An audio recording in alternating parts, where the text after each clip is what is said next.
And welcome back, episode 8, boys. Did you think that we'd be doing it this long? Probably something we'd probably do for a couple weeks and then maybe quit. But you know what? We've been doing it. We had a little lunch break. We've picked now damn near 90 games. And looks like Ryan has solidified himself as the top of the mountain right now with 49 wins, 33 losses. Things have changed now that we've been going against the spread after week 2.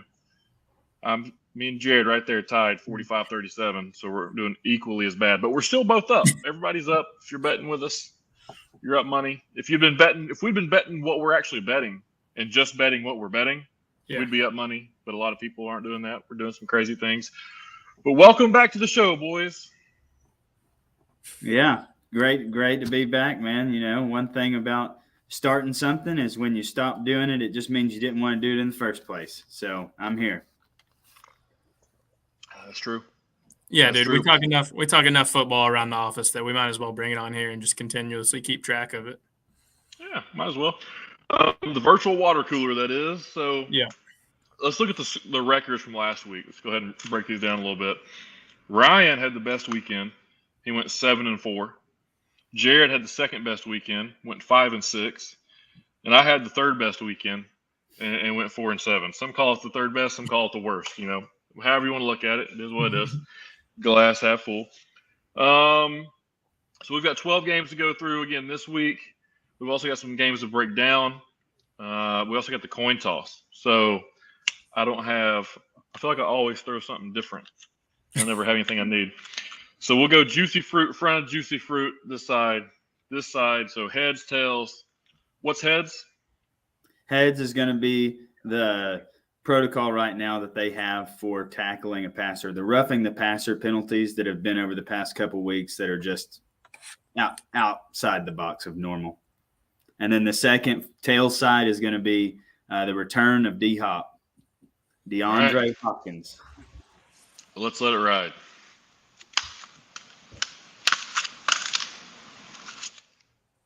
Heads it is. D-Hop it is. House wins because I didn't want to talk about DeAndre Hopkins. Yes.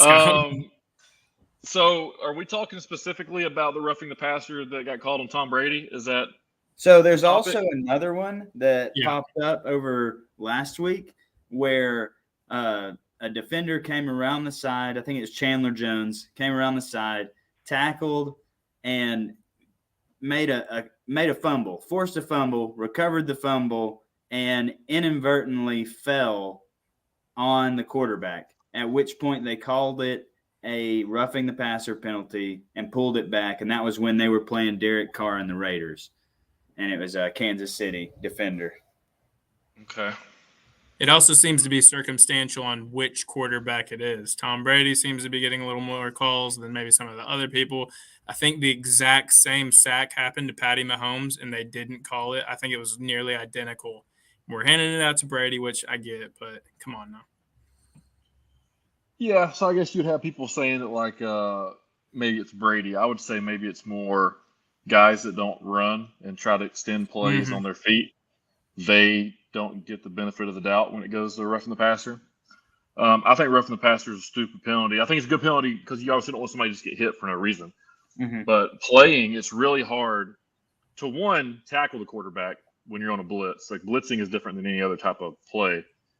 But then when you get there and you have to break down and you bend your knees and then you got to go in a certain direction or you got to stop yourself from contact, it's not good. The defenders can get hurt. And the same thing happens on like targeting. It's worse than the defender to try to stop from targeting once you're already in motion than it is to just not make the tackle at all and let them just make a play. And that's kind of what we're getting to. I don't know how close we are to 7-on-7 football or like flag football. Well, I know the Pro Bowl is going to flag football. So I would say we're probably not even far away from flag football, honestly. Or at least being like an NFL summer brand where they literally play flag football. 20 years, 10 years, it's very possible that could be a thing. I mean, they're claiming CTE with Tua, and literally nobody's even looked at him. And I'm pretty sure he's fine. But they're already claiming, like, he's got CTE. I don't know. Yeah. It's I a think lot. CTE's made up.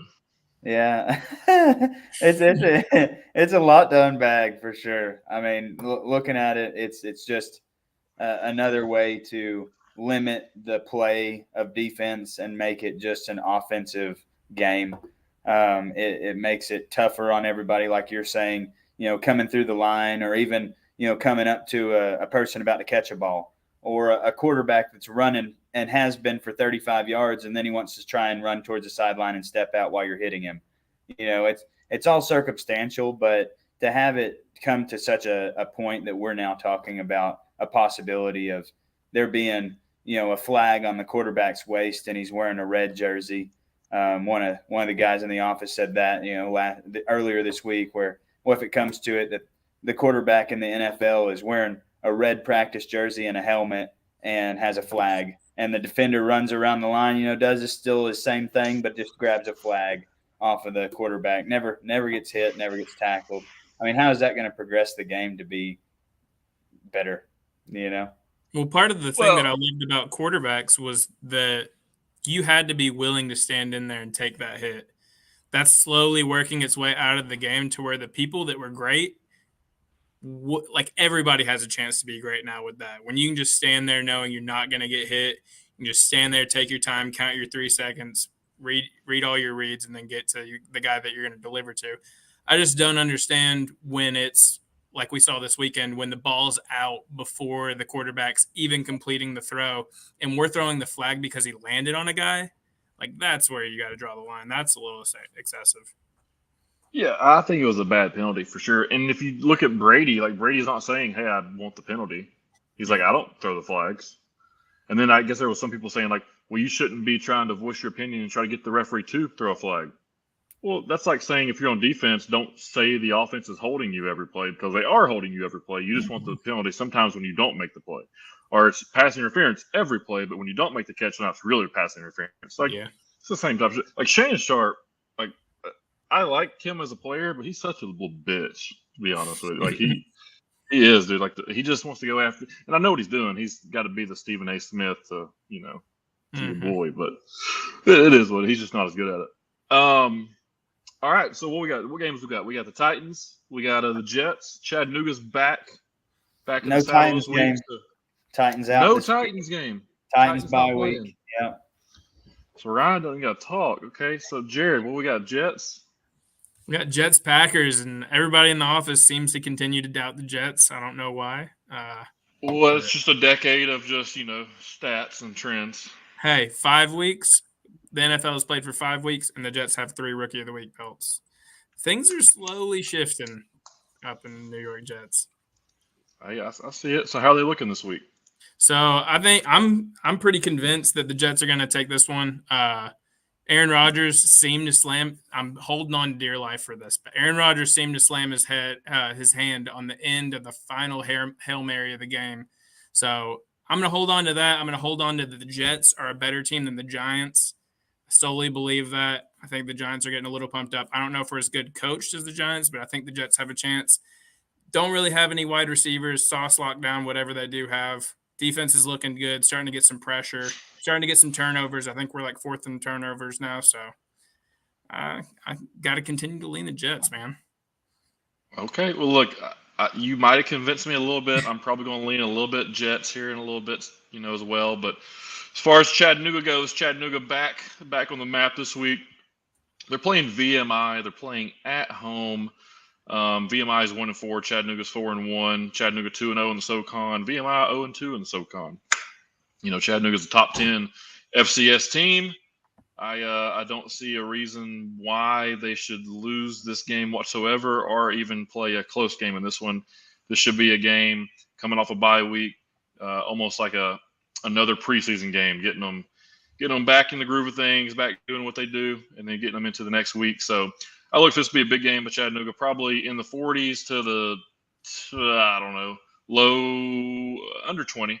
I'd say if I had to guess, 42 to 13, 17, something like that. Expecting a big game from the Mock, so we'll see what they do. We don't have to bet on them, but we'll see what they do.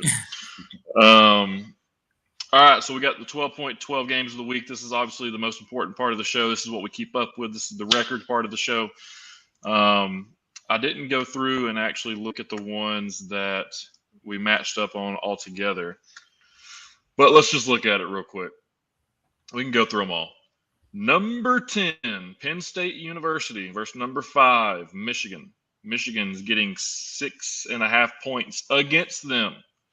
So minus 6.5 towards Michigan. What are you guys thinking? I'm going Michigan. What do you guys got? I am going with the Nittany Lions. I think Penn State can at least cover that point spread, if not just win the game. Put Jim Harbaugh down a peg. He feels like he's doing great things this year, but he's never undefeated in the Big Ten, so we'll see what we can do here. PSU. No, I got Michigan as well. I think that run game is maybe just a little too much for them to handle. I know they are linebacker U, but I don't see anybody who's really that special this year. If they can keep that run game going, I think this is an easy win. If it was 7.5, I'd be a little bit more nervous, but with 6.5, I feel all right with it. I'm with you. All right, 12 o'clock noon Saturday, 19 Kansas, a team that's been balling out this year, coming off a loss, going up against Oklahoma, minus 8.5. Oklahoma coming off a gollywop beaten by Texas. So I think this is very surprising here with the points. I know you guys lean the other way, and nobody seems like Kansas. Kansas has made me money this year. They're playing really well. Like I said, they got Buffalo's head coach. He used to be the coach at Clearwater, Wisconsin in Division III, which is a badass program, and he won many national championships there. The guy knows how to win, knows how to get the best out of his players. I'm not saying they're going to beat Oklahoma, but I like it being, a little over a score on the points. I like them getting 8.5 points. Give me Kansas. There you go. I'm going Okie, them Sooners. Something about it. I just feel like that Red River rivalry just is going to put a bad taste in their mouth going into this game. That was a absolute ass whooping that Texas put down on it. I think what was it, guys? 49-0. Yeah. Yeah, I just don't see that happening. Now I do understand the point spread being at minus 8.5. We do have a 2-score game there, but I find Oklahoma is gonna pull this one out and probably pull it out in fashion. No, like Gunner said, I've been running Kansas. Kansas made me a little bit of money, but kind of like Ryan had alluded to, going out like the way they did last week. I think Oklahoma comes out pissed off. I think they have something to prove. Even though they're not ranked, they got something to fight for. Prove that last week was a bit of a fluke, especially against a rival. 8.5, I like it. May even bump it up to 9.5. Just get a little juicy on it. Okay. All right, 3:30 p.m. It is the game of the weekend for most of the people in the Bible Belt. It is Alabama, number 3 Alabama versus number 6 Tennessee Vols. I can't even remember the last time they ever said that. Vols getting 7 points, getting a touchdown and an extra point. A lot of people in this part of the town, in this part of the area, in this part of the map has brought out their 1998 national championship jackets, and they've dusted them off, and they are Tennessee fans again. I'm just not there yet. Listen, I like Tennessee to do well. I think they've had a great season so far. I'll say with the same thing I told you guys. I think at the beginning of the season, I said they beat 2 of the 3. They're going to beat Florida and probably, Bama or Georgia, but they're not going to beat all 3. They have to win 2 of these 3 games for Heupel, because no other coach really has. I don't think it's Bama, so maybe I'm leaning towards Georgia. I don't know. We'll see. But I don't think Tennessee gets the job done here. I think that it's the second college game day stop. I think that it's a lot of hype. I think it's a pressure that they haven't felt in such a long time. There's a pressure that comes with winning a college football game and beating a good team. And then there's the pressure of having to beat a really good college football team when you're considered a really good college football team. And that sometimes is a little bit harder for a team that's going from losing for a decade and transitioning over to winning real fast. There's like that little year where it's you win some of the games you're supposed to win, and you might lose a game you're supposed to win. And I think this year it's going to be they're going to beat Bama or Georgia. I'm thinking Georgia, and I think they get beat by Kentucky to have that one like humbling game as well. And I think next year Tennessee is a bar none legit top 10 ball team that might win the SEC, might push for a national championship. Not this year. So I'm going Alabama -7. I look for Alabama to win this game by a few scores. Gotcha. Yeah, that was good. You know, the good thing about pressure is it makes diamonds, and Tennessee fans all across this great state have been polishing coal for 10 years. So we are absolutely ready to see this happen. I love the points. I'm taking the positive. I'm taking Vols +7. I think that the Vols could have a great chance, given a possibility that Bryce Young's not in this game with his AC joint or his shoulder injury that he has on that throwing shoulder. I think overall we are going to see a great game over there in Knoxville. And for me personally, I think that +7 is enough to take. So I'm taking Vols +7. Yeah, man. I'm taking Vols +7 too. Even probably going to take Vols money line just to get a little spicy with it. With between the hype with College Game Day, the years of buildup of Tennessee being bad, I think this is going to be absolutely nuts. I love, like I said, Vols straight up, but you're going to give me the +7 at home with the atmosphere. If they can just keep it close for the first quarter or two, that place is going to be absolutely on fire. Every third down, they're going to be yelling their heads off. 100,000 plus fans. It's going to be something to see. Wish I was going to it, but I'm not. But going to be leaving for Florida. But man, I'm going to take the +7 and even take Vols money line. All right. Also, 3:30 game. Oklahoma State number 8 at TCU number 13. TCU dropping kids on the top of their heads this year, playing really good ball. I think Oklahoma State's very underrated. I mean, they're obviously number 8, not underrated, but they're not getting the same amount of hype as TCU is in the way they're winning ball games. I think that's two really good teams. I think I'm definitely going Oklahoma State here. I don't know if there is a point spread or if it was just a pick 'em or not. We didn't have the actual spread in here, but if we're just going pick 'em, it's going to be Oklahoma State right here. I look for them to get the job. I think the spread might have started as a pick 'em and might have ran up to like 3 or 4 points, something like that. That's where all the money's leaning. Yeah, 4. 4. Okay, so 4 points. I'll take 4 points to Oklahoma State, and I think it's a close ball game. It could go either way, obviously. So we'll see what happens. Yep. So Gunner is taking Oklahoma State +4. Look at that go. He thinks they're going to win outright, so it's good to get plus points in that situation. I am sticking with the Horned Toads. I think that purple and silver team is going to just put another kid on their head. So I'm taking TCU on this one, -4. I've been riding TCU much like I've been riding Kansas. I'm going to keep riding TCU in this situation. I believe that's every game so far we're split on. So it's going to be an interesting week. Yeah, it will be. All right, so we got Clemson. I think an underwhelming, not traditionally ranked number 4 Clemson team going up against a Florida State team that's playing better than they have in years. Mm-hmm. Coached by 2 former Mocs, leading the offense and leading the defense. I like that we have this game in here. I love this. I love Florida State 3.5 points. I like Florida State to win this game straight up and for someone to finally put Clemson out of their misery this year. I just don't think Clemson's a great team. I don't think their quarterback is any good. I think they've gotten lucky all season because they're just accustomed to winning. And just like you can get accustomed to losing, you can get accustomed to winning, and you can just find ways to win. Sometimes bad teams that are on great programs find ways to win when really good teams on bad programs find ways to lose. And I think it's time for Clemson to kind of reverse roles there and start becoming what they are. And that's not a very good football team. Florida State wins outright. I do like Florida State. They have done a lot to prove themselves this year.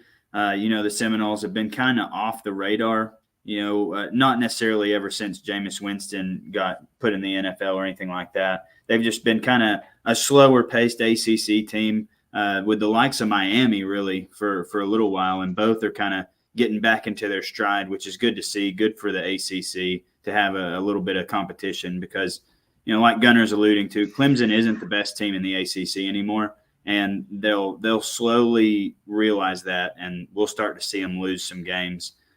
This is one that I'm not going to say Clemson loses. I think Clemson is going to cover that 3.5 and possibly push it to 7, get a touchdown lead on FSU. I think it'll be hard-nosed until about maybe the midway through the third, start of the fourth quarter, and then you'll see the coaching on both sides, and not to discredit anybody on FSU's staff, but fresh compared to veteranized and seasoned is a different scenario in this league. So I'm taking Clemson minus the points. I'm going to roll with FSU on this one. I just don't see anything in DJ Ukulele. I think they're slowly falling off from their national championship run. I think they're just a shell of their former selves. They're just trying to sell it as they're still the Clemson that they were. They're not. The ACC is soft. They've just kind of slowly been walking through the ACC, doing what they do, doing what they should be doing, beating teams that aren't that good and aren't that competitive. I got FSU in this one. I'm going to take the points. And we jump over to Sunday. Is there no 9:30 a.m. game on Sunday? No overseas. I think the next one's in Germany, and it's coming up. This is ridiculous. Anyways, all right. So we got the Bucks and the Steelers playing in Pittsburgh, and we're Steelers plus 8.5. Now, obviously, we did a parlay last week, and the Steelers cost us from multiple hundreds of dollars, and for me specifically, $1,600. So you would think that I would not go with the Steelers this week. Well, think again, my friends. I think that this game stays within 8 points. I love Tom Brady. I don't like the Bucs' ability to put someone away yet. I don't think they have that yet. I think that they can win. I think once they get up, they'll literally just run the ball and do what they have to do and kind of mess around and accidentally, find a way to somehow win the game. So I think it's a win, but I think it's literally a one-score game, whether that's a field goal or within 6 points. So I'm going Steelers on this one. Yeah, I mean, I kind of think it could be Kenny Pickett's coming out day this Sunday against the Bucs. I think, even being in Pittsburgh gives them a little bit of an edge so they can have a little bit of home fan base. With this one, not thinking that the Bucs are going to get Leonard Fournette running all over the Steelers defense and Cam Hayward and people like that. I think that it's going to be in the air. And if it comes down to air yards and touchdowns, I can't take it away from Tom Brady. I definitely can't put it in Kenny Pickett's hands at this time either. So I'm going to take Bucs minus 8.5 and say they cover by at least, that 2-score 10-point mark. Man, I can't believe that Gunner is fading Tom Brady. I never thought I'd see the day. Hey, 8 points is a lot of points. It is a lot. It is a lot of points. But like we said, I'm not sold on Kenny Pickett. I think kind of like what Ryan had said, if it comes down to a passing game, I'm going to bet Tom Brady 10 times out of 10. I do get a little bit nervous about the 8.5, but I got to ride with Tom Brady. All the weapons that he has. Lenny looks good. Looks like playoff Lenny a little bit. They're starting to get him a little more involved in the passing game since they've had some injured wide receivers. I won't be sold on the Steelers till they get TJ Watt back. So once they get back, I might be rolling with the Steelers a little bit. But until then, I can't do it. All right. Also at 1 p.m., we got the Jared Jets going against the Packers. They're in Green Bay. They're in Cheese City. They're in Wisconsin. I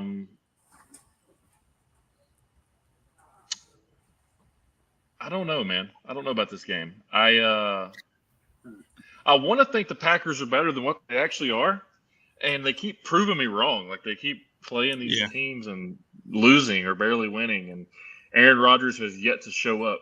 Like, he's not playing well, really. So I would say I'm going Jets here. Jets plus 7.5. I think the Jets might win the ball game. And I'm not just saying that because JB. Like, I think the Jets are better than what people think. Like, I think people are still associating the Jets with a 1-14 team or whatever the hell they usually are.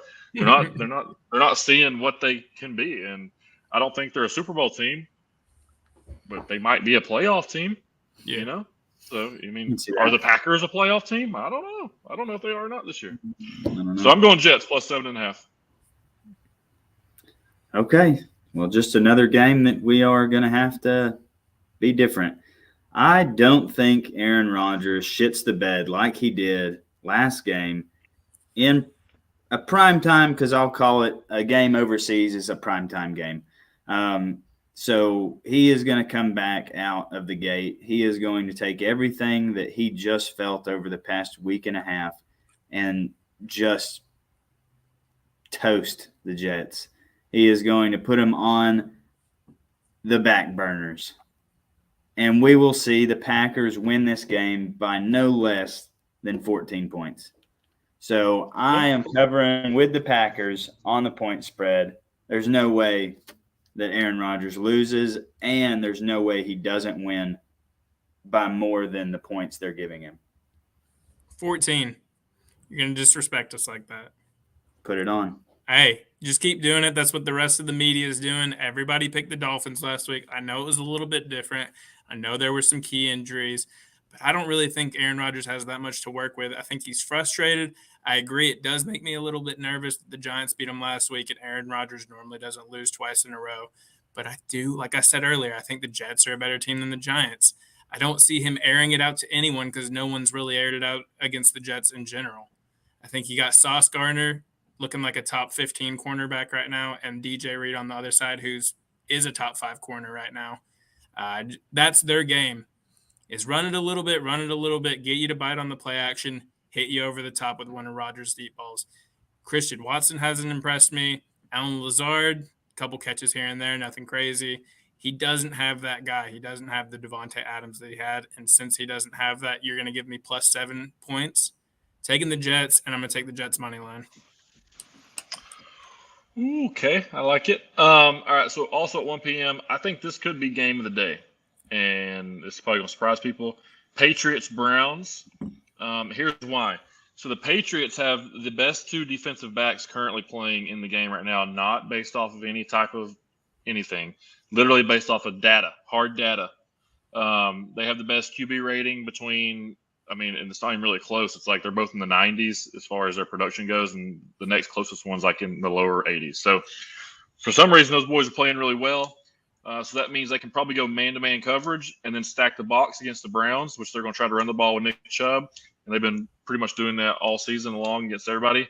I think this is a very sloppy offensive, very strong defensive game. It's going to come down to field goals.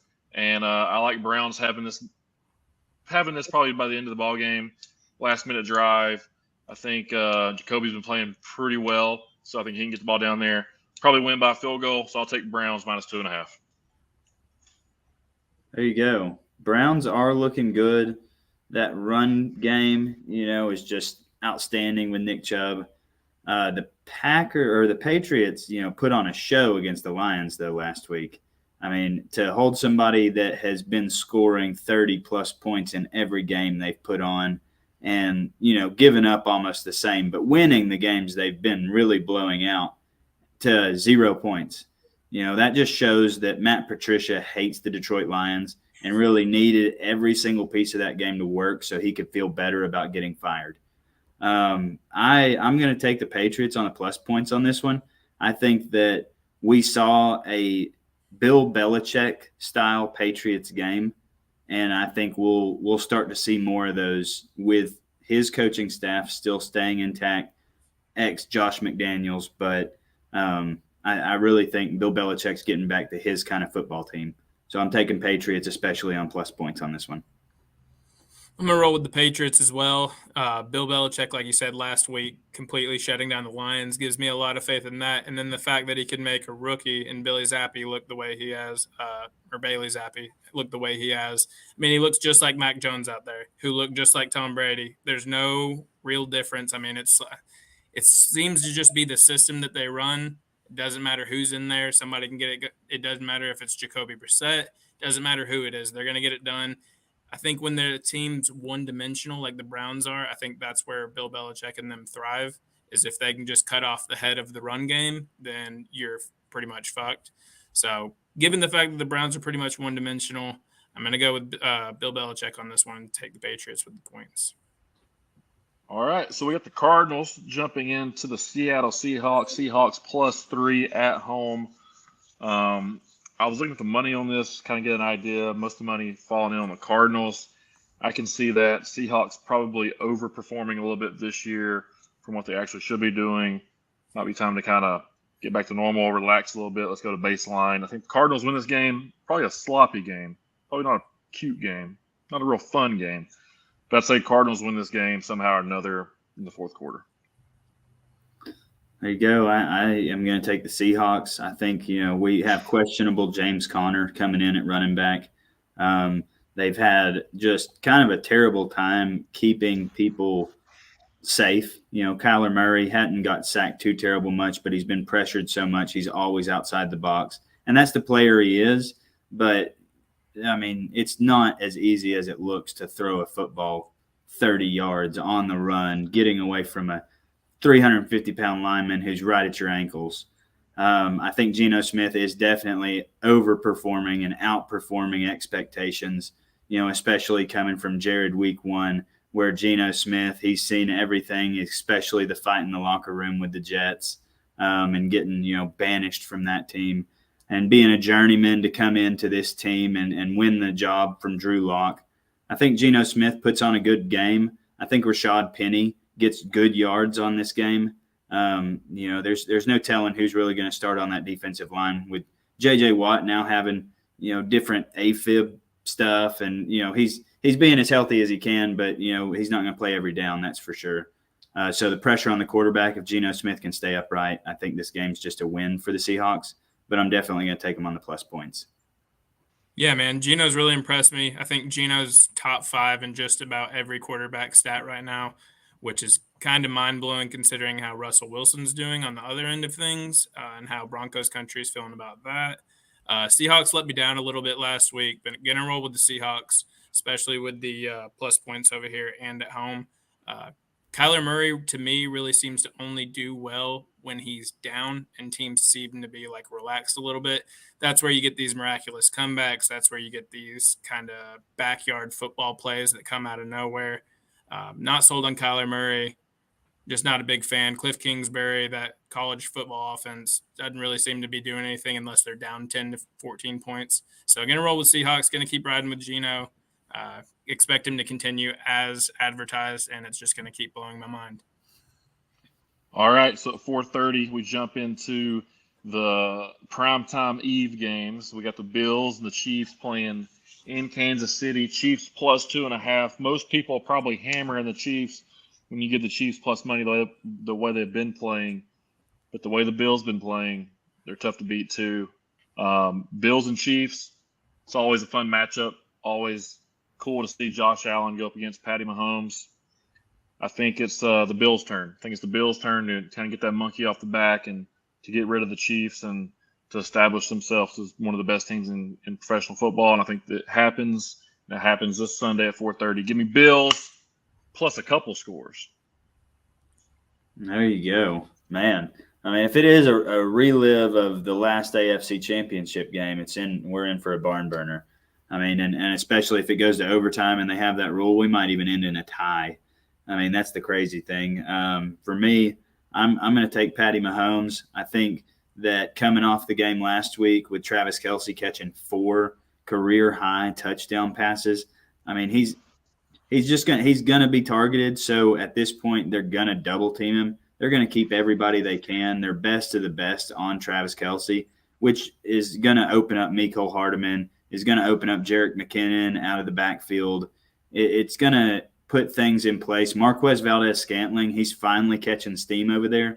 He's no longer just somebody like right now, I would compare him to what Juju is right now for the team. He's kind of getting little slot options here and there, but now Marquez is stepping up and trying to be a key contributor to the offense.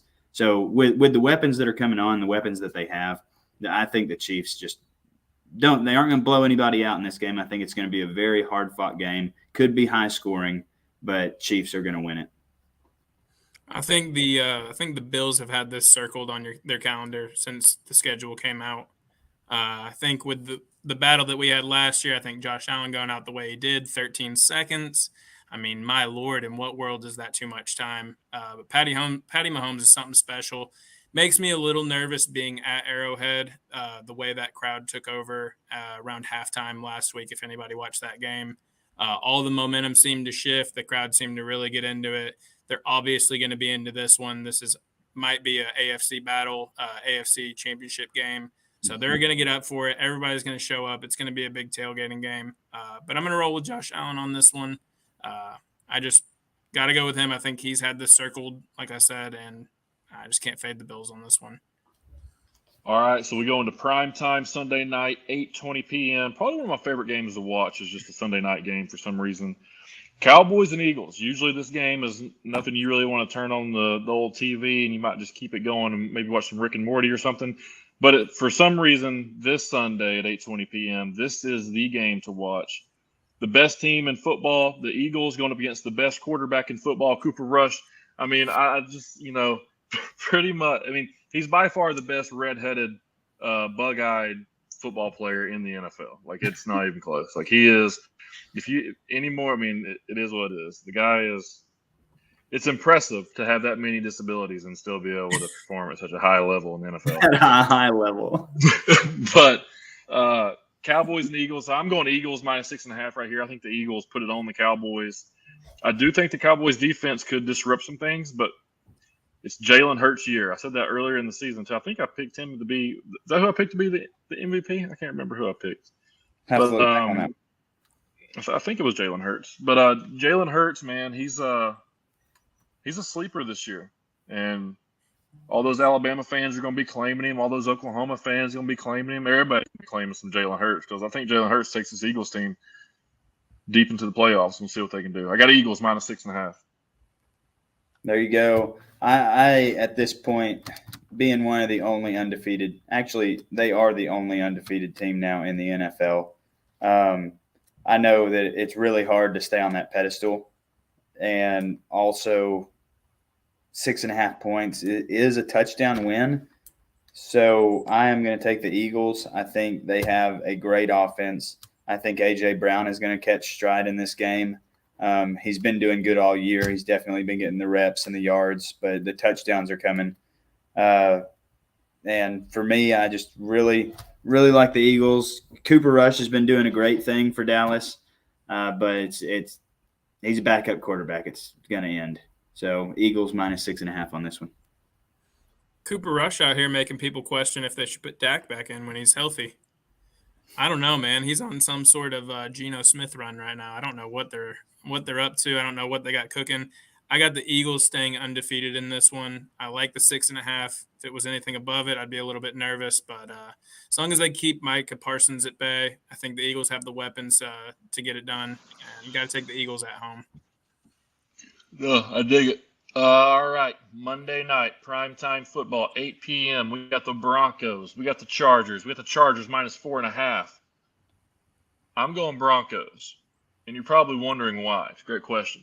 I'm going Broncos because action's going Broncos, and for some reason, whenever it's something skeptical, and I'm like, why would they go the other people? That game always wins somehow or another. So they know something I don't know, and maybe it's that Russell Wilson, Mr. Unlimited, is going to show up this Monday. I got a feeling maybe Russ might cook something this weekend. He might cook me up a $250 winner. It might be what he's trying to cook me up this Monday. So we'll see. I'm going Broncos +4.5. Yeah.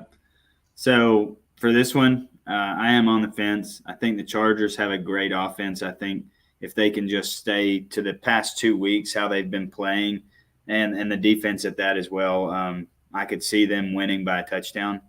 It's hard to say because the Broncos games are just so god-awful. Low-scoring field goal battle that just seems to drag on forever. And, yeah, it is. It's great football. It's great football. But I'm going to take Chargers -4.5, and I am glad that Jared was able to pick this game instead of the Thursday night Washington Bears game because that is going to be terrible. Yeah, we're gonna hope nobody sits through that in general, but we're definitely not gonna make them sit through us debating that game on here. I like the Chargers -4.5. Them the Broncos traveling all the way across the country, or I guess the Southwest. I think the Chargers. I think Herbert's kind of starting to get back to himself a little bit. I think they got the weapons. Russ is all over the place. I've been burned one too many times by Russ. I will absolutely refuse to ride with Bronco Country. Will not, cannot have it. Riding with Justin Herbert, my MVP favorite. We're going to ride with the Chargers. It's the curse of Tim Tebow. You know that, right? So they traded for Peyton Manning, got Peyton Manning, won their Super Bowl, and then since then haven't done anything, and all they've been needing is a quarterback. And they could have had one this entire time with Tim Tebow if they'd have built a team around him. Oh, God. The guy that actually got them back to the playoffs. Just saying. It's the curse of Tim Tebow. They're never going to be a Super Bowl contending team in a long time. All right. So that's the 12 games of the week. As far as the lock of the week, the dog of the week, parlay of the week. So here's what I've got. My dog of the week is the best covering team in the NFL. My dog of the week is going to win money line against the 49ers. My dog of the week is playing at home. My dog of the week is just a couple hours down the road. My dog of the week is the Atlanta Falcons actually pick up a win this week and get the job done.